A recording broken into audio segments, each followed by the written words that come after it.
Hello and welcome to our viewers in Nigeria and around the world to AM News on Global Television. We are live in the nation's capital, Abuja. I am Anthony Momodu. The President Bola Tinubu on Monday suspended the Minister of Humanitarian Affairs and Disaster Management, Betta Edu, following widespread anger over an alleged 585 million naira scandal. A statement by the Special Advisor on Media and Publicity to the President, Ajuri Ngalale, said President Bola Tinubu suspends the Minister of Humanitarian Affairs and Poverty Alleviation, Dr. Betta Edu, from office with immediate effect. Tinubu on Sunday directed a comprehensive inquiry into the alleged 585 million naira scandal in the Federal Ministry of Humanitarian Affairs and Poverty Alleviation. Similarly, President Bola Tinubu on Monday directed the chairman of the Economic and Financial Crimes Commission, Ola Olukede, to investigate all financial transactions involving the Federal Ministry of Humanitarian Affairs and Poverty Alleviation. Dr. Betta Edu was the minister in charge of the ministry until the president suspended her on Monday. Besides her suspension, Tinubu directed that the anti-graft agency to probe transactions of agencies under the ministry. This was contained in a statement by the Special Advisor on Media and Publicity to the President. Edu came under criticism after a leaked memo on December 20th, 2023 revealed that she directed the Accountant General of the Federation, Oluwatoyin Meding, to transfer 585 million naira to a private account owned by one Oniyelu Bridget, who the ministry claimed currently serves as the project accountant grants for vulnerable groups. In a related development, the Economic and Financial Crimes Commission has invited Minister of Humanitarian Affairs and Poverty Alleviation, Betta Edu, to its headquarters located in Jabi, Abuja, over an alleged 585 million naira scandal. The invitation came less than an hour after President Bola Tinubu announced Edu's suspension from office through the Special Advisor to the President on Media and Publicity. The Anti-Graft Agency's chairman, Ola Olukede, had earlier recommended the suspension of the minister to the President to pave the way for proper investigation. The commission swung into action immediately after the President ordered a thorough investigation into the alleged payment of 585.189 million naira grant meant for vulnerable groups in Akwa Ibom, Cross River, Ogun, and Lagos states into a private account. The Minister of Interior, Dr. Olubunmi Tunji Ojo, will on Monday launch the first online portal for passport application in Abuja. According to Tunji, an online passport application platform has been established for both international and Nigerian applicants. The minister said the automated application system was 99% done, adding that the process would include uploading passport photos and supporting documents, stating that Nigerian applicants who want 32-page passports with 5-year validity would pay 25,000 naira, while those who want 64-page passports with a 10-year validity would pay 70,000 naira. Meanwhile, foreign applicants who wish to apply for passports with 5-year validity period and 32 pages will pay $130, while those who prefer passports with a 10-year validity period and 64 pages will pay $230. The Supreme Court Monday dismissed the appeal by the People's Democratic Party and its candidate in Benue governorship election, Titus Obah. The governorship election petition tribunal and the Court of Appeal in Abuja had affirmed the election of Hyacinth Alia as governor of Benue State. Not pleased with the judgment, Obah approached the Apex Court for redress. Alia of the All Progressive Congress was declared the winner of the state's governorship election in March 2023. Alia, who is a Catholic priest, was also given a certificate of return by the Independent National Electoral Commission. The INEC returning officer, Professor Farouk Kuta, said the APC candidate polled 473,933 votes to defeat his closest rival, Titus Obah of the People's Democratic Party, who scored 223,914 votes. 5 persons have been confirmed dead and 30 others rescued in a boat accident that occurred in River Niger around Miata Anam in Anambra West local government area of Anambra State. It was gathered that the boat was sailing from Kogi State to Anambra through the River Niger before it got capsized at the Miata banks of the river. The incident happened on Sunday morning. Though the deceased persons have not been identified, they were said to hail from the riverine part of Kogi State and were traveling by water to Onitsha for various businesses. Most of the victims were women and children. Rescue operators who arrived at the scene some moments later dived into the water and recovered their lifeless bodies, and they were deposited by the bank of the river. They were able to count over 10 lifeless bodies as rescue operations were still ongoing. The Medical and Dental Council of Nigeria has warned doctors against denying patients access to healthcare services during strike actions. The registrar of the MDCN, Dr. Tajuddin Sanusi, disclosed this in a letter dated January 4, 2024, an address to the Committee of Chief Medical Directors and Medical Directors of Teaching Hospitals, Federal Medical Centers, and Specialized Hospitals. The registrar said the new rule is based on the recent penchant of registered practitioners to engage in industrial action, including strikes to enforce their labor rights. According to the letter, patients on admission must not be discharged merely because of the strike action. It added that accidents and other emergency pediatrics units must remain open and manned by practitioners who had been scheduled on rosters based on the provisions of the Medical and Dental Practitioners Act.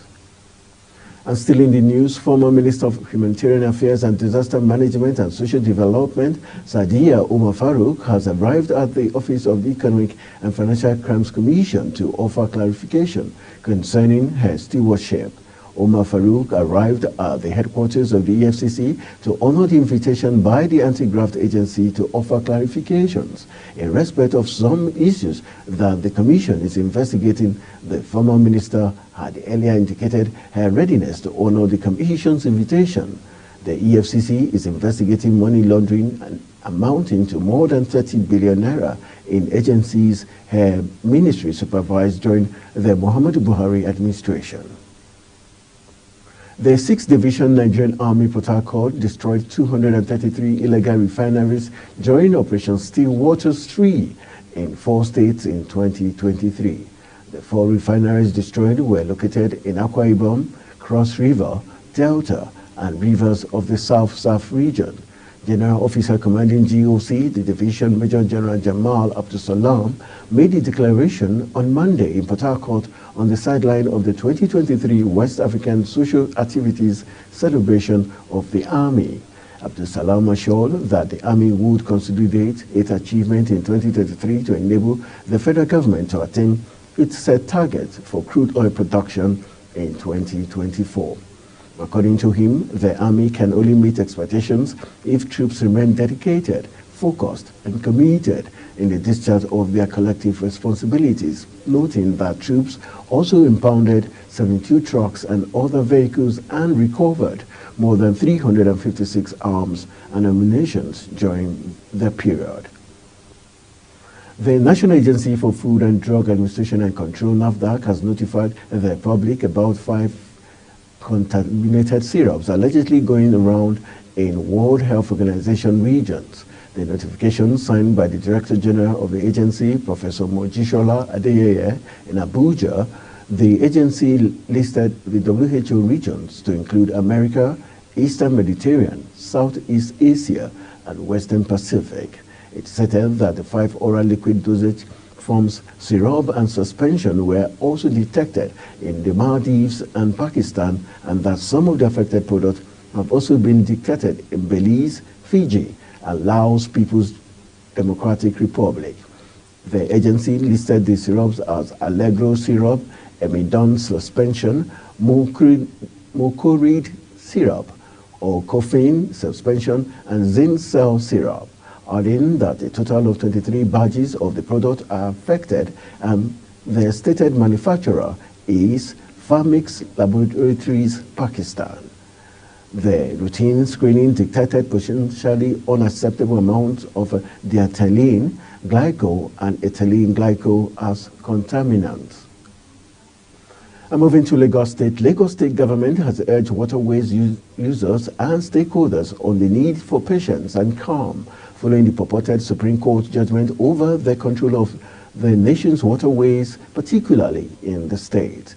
The State Attorney General and Commissioner for Justice, Lawal Pedro SAN, made the urge on Monday in a statement while reacting to an earlier press release by the National Inland Waterways Authority, NIWA, on Supreme Court judgment. Delivering its judgment on a suit concerning the dispute, a 7-member panel of the Supreme Court, led by John Okoro, said it was unlawful for the state government to seek to control the nation's inland waterways.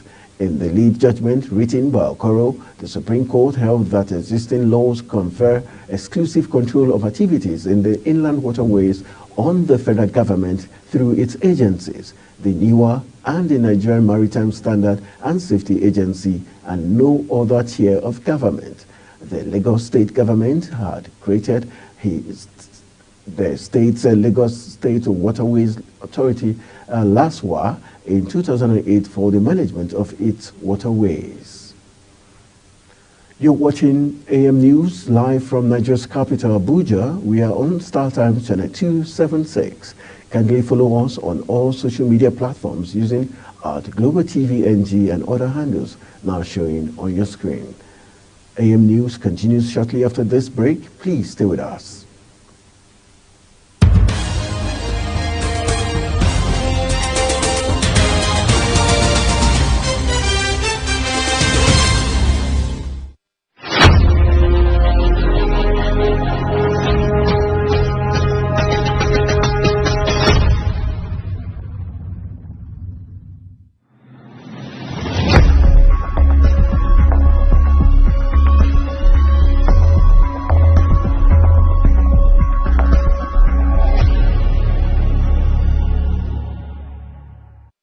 Come back from the break. You're still watching AM News.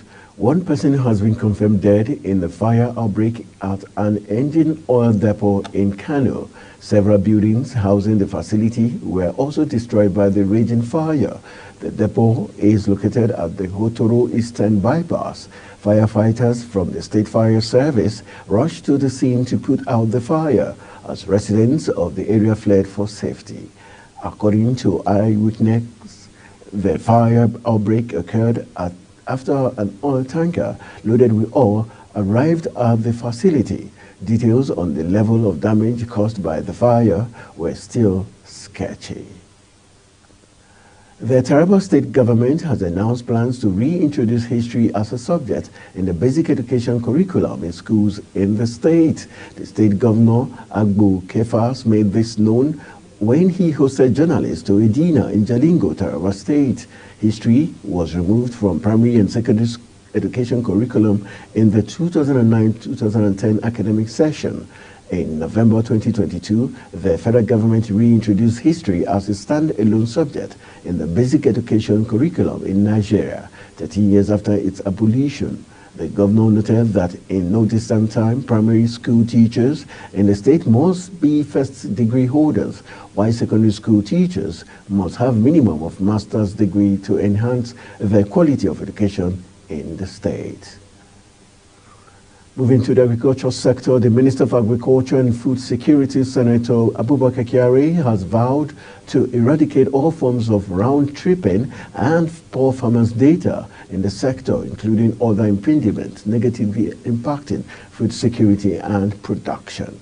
The Federal Ministry of Agriculture and Food Security is fully committed to addressing the issues of round-tripping and poor validation of farmers' data, he said. Kyari stated these in his address during the visit of the governor of Jigawa State, Umar Namandi, at the headquarters of the ministry. He also acknowledged that this could be achieved through collaboration with state and local government, traditional rulers, and non-governmental organizations. He further stated that with stringent measures put in place, the distribution of farm inputs will be done transparently and the targeted farmers will receive them. And moving to the foreign scene, 2 Kung Fu coaches were handed death sentences in China following their arrest last year for a 1997 poisoning that killed 7 children. The men planted a rat poison in food at a martial arts school in China's eastern Anhui province due to a business conflict with its boss, and then evaded prosecution for nearly 26 years. Defendants Fu Zijie and Zhu Zilin were each sentenced to death for the crime of poisoning by the Intermediate People's Court in the city of Ma'anshan, according to an online statement. The court stated that around 1994, Zhu and another man, surnamed Peng, entered into a dispute while running competing martial arts schools in the area. The 2 defendants then conspired to retaliate for their grudges by pouring 2 packets of rat poison into the food at the Peng school on June 29, 1997. The 2 culprits were identified by authorities as suspects but were not arrested until May 2023. Few in Fujian province on the eastern coast and Zhu in the southwestern Guizhou province. The number of people unaccounted for after Japan's New Year Day earthquake more than tripled on Monday to 323, while the death toll rose to 168. According to local authorities. A heavy dumping of snow, meanwhile, complicated relief efforts a week after the 7.5 magnitude quake, with more than 2,000 people still cut off and many others lacking power or forced to take shelter in crowded emergency sites. A new list published by Ishikawa Prefecture in central Japan on Monday showed the number of missing people soaring from 31 to 281 in Wajima, one of the worst hit places where the quake flattened dozens of houses and the major fire devastated a large area. In the prefecture city of Suzu, a woman in her 90s managed to survive 5 days under the wreckage of a collapsed house before being saved. The regional government warned that days of rain increased the risk of further landslide, while the fresh, heavy snow, more than 10 centimeters in places, could cause more buildings to collapse under its weight. In business, the United Nations has said that Nigeria's rising debt, increasing inflation rate, and its impact on the welfare of citizens puts the nation at risk of declining economic growth in 2024. The UN made this known in its World Economic Situation and Prospect Report for 2024 project on Monday.